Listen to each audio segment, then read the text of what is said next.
रसूलुल्लाह सल्लल्लाहु अलैहि वसल्लम ने फरमाया, जो शख्स अपने भाई को काफिर करार दे, काफिर कहे, तो दोनों में से एक ज़रूर कुफ्र के साथ वापस लौटेगा।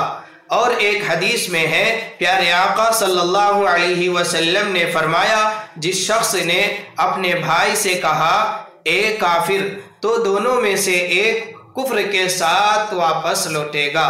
अगर ऐसा ही है जैसा उसने कहा तो ठीक, वरना वो कुफ्र कहने वाले पर लौट आएगा।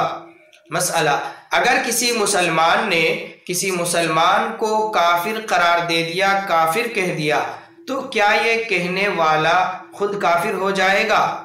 जवाब ये है कि जिसको काफिर कहा जा रहा है, अगर उसके अंदर कुफ्र की कोई अलामत नहीं है, उसके सारे अकाइद सही है, फिर भी ये कहने वाला काफिर समझ रहा है और काफिर कह रहा है, तो ये खुद काफिर हो जाएगा और दायरे इस्लाम से खारिज हो जाएगा, इस्लाम से निकल जाएगा। और अगर ऐसा नहीं है, जैसा कि उमूमन एक दूसरे पर कुफ्र का फतवा लगाते हैं, तो ये ऐसा कुफ्र नहीं है कि जिससे इंसान दायरे इस्लाम से खारिज हो जाए, इस्लाम से निकल जाए, बल्कि ये गुनाह है, इससे बचना चाहिए।